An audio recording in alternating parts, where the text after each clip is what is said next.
Jehoram abandoned the Lord, but Joseph remained faithful to God through every hardship. Jehoram inherited authority by birth. Joseph received authority through God's providence and proven wisdom. Both inherited a sacred heritage, but only Joseph remained faithful to the God of his fathers. Jehoram followed the corrupt house of Ahab.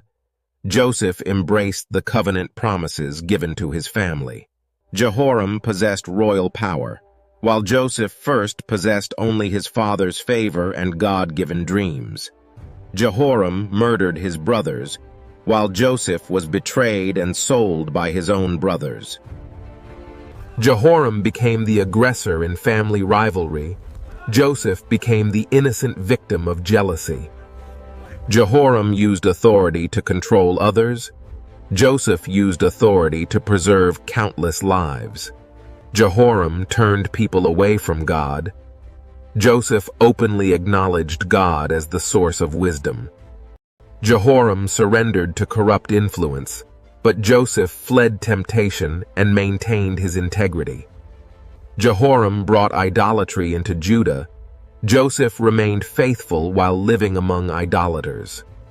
Jehoram answered opposition with violence. Joseph endured hostility without seeking revenge.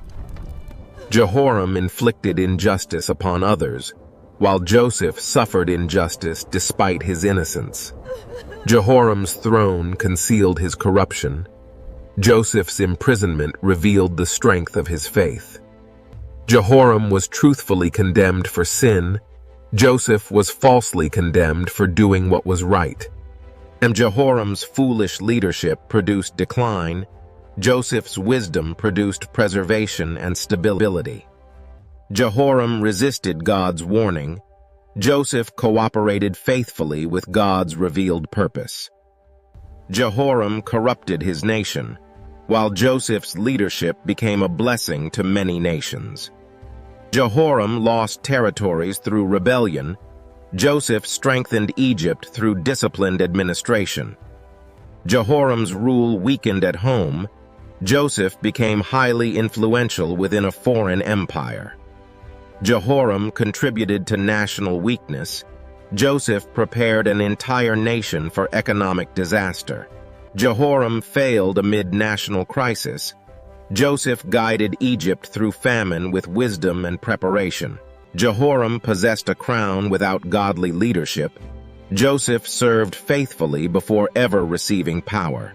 Jehoram destroyed his family, but Joseph forgave his brothers and restored what betrayal had broken. Jehoram used power vindictively. Joseph possessed the power to punish, but chose compassion. Joseph understood that God could transform human evil into a greater saving purpose. Jehoram suffered because of rebellion. Joseph suffered faithfully before God raised him to serve others. Jehoram died in humiliating judgment. Joseph died in peace, surrounded by hope for Israel's future. Jehoram left a warning of corrupt leadership. Joseph left an example of wisdom, mercy, and faith. Jehoram endangered God's people. Joseph preserved the family through whom the covenant promises would continue. Jehoram was shaped by ungodly influence. Joseph became a godly influence within a foreign culture. Jehoram inherited position without character. Joseph preserved his character through betrayal and success. Jehoram misused inherited privilege. Joseph used hard-earned success for the good of others. Authority cannot protect rebellion from judgment, but God can transform faithful suffering into salvation.